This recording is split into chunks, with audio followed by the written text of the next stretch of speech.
the Beyond the Border Initiative, and the coming North American Union. The Beyond the Border Initiative is a bilateral meeting between the United States and Canada. No mainstream media attention has been given to it. The initiative is actually a collection of 29 agreements between the United States and Canada, focusing on perimeter security, border control, and law enforcement.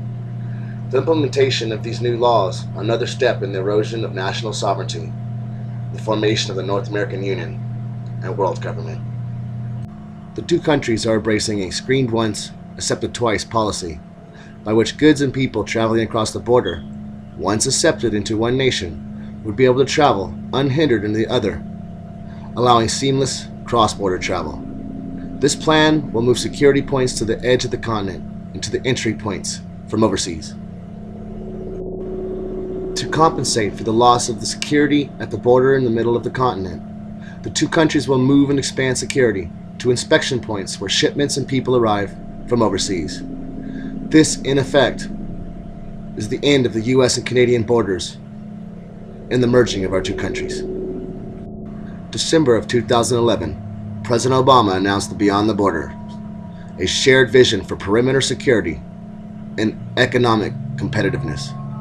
March 12, 2012 was the 12th meeting between the two nations, and the results will transform the northern border as we know it. The initiative is one of the final steps in eroding the sovereignty of the United States and Canada, allowing for the formation of the North American Union. Much like the formation of the failed European Economic Union, which was formed through trade treaties and carefully planned integration by steps and not by popular support nor the democratic process. Early March 2012, the U.S. Attorney General Eric Holder and Secretary of Homeland Security Janet Napolitano met with Justice Minister Rob Nicholson and Public Safety Minister Vic Tays as part of the 12th Cross-Border Crime Forum. On the agenda were the following: transnational crime issues, counter-terrorism, smuggling, economic crime, emerging cross-border threats. Both nations signed a memorandum of understanding on the dissemination of exchanged information to combat human smuggling and trafficking. The stated purpose of the meetings was to advance U.S. and Canadian cooperation in intelligence, law enforcement, and criminal justice, while in fact it is the complete integration of border control, customs, and law enforcement between Canada and the United States, allowing for further integration of economies and government entities in the future.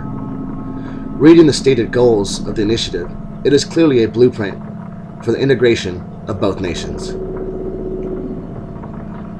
Just a short list of the stated goals were as follows: addressing threats early, developing a common approach to assessing threats and identifying those who pose a risk, on the principle that a threat to either country represents a threat to both, enhance our shared understanding of the threat environment through joint integrated threat assessments, improving our intelligence and national security information sharing, share information and intelligence in support of law enforcement and national security, establish a common approach to screening travelers, share relevant information to improve immigration and border determinations, establish and verify the identities of travelers, and conduct screening at the earliest possible opportunity, establish and coordinate entry and exit information systems, including a system which permits sharing information so that a record of a land entry into one country can be utilized to establish an exit record from the other, invest in improving shared border infrastructure and technology, coordinate border infrastructure investment and upgrade physical infrastructure at key border crossings, facilitate secure passage and expedite processing through implementing radio frequency identification technology at appropriate crossings, deepen cooperative investigation and prosecution efforts to identify and stop serious offenders and violent criminals, cooperate on national security and transnational criminal investigations, establish national plans and capabilities for emergency management with a focus on chemical, biological, radiological, nuclear, and explosive events, enhance U.S.-Canadian long-term partnership, establish a Beyond the Border Executive Steering Committee to oversee the successful implementation of the action plan, enhance domain awareness in the air, land, and maritime environments, cooperate to counter violent extremism in our two countries, pushing out the border, stopping threats before they arrive, either in Canada or the United States. Mutually recognize passenger baggage screening as new technology is deployed and implemented. Improvement and upgrading of their recording and sharing of biometric data. Establish a common approach to perimeter screening to promote security and border efficiency. Develop a joint statement of joint Canada-United States privacy principles to inform and guide information and intelligence. Sharing under the Beyond Border Action Plan. Integrated cargo security strategy.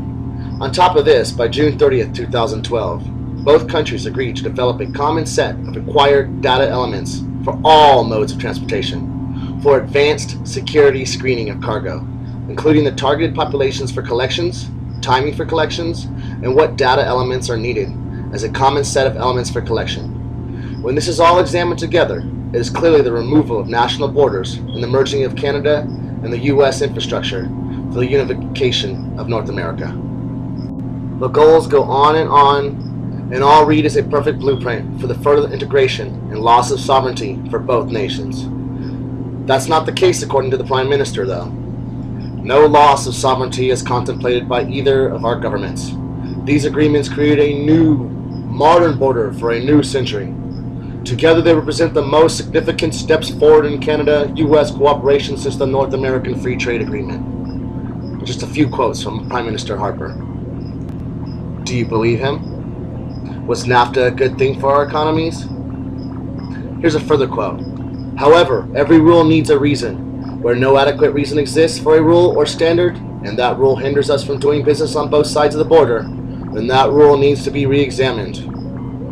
Is that like the entire Constitution? Attorney General Holder stated, our productive discussions today at the Cross-Border Crime Forum got a long way toward advancing the key pillar of the Beyond the Border initiative that President Obama and Prime Minister Harper announced last year.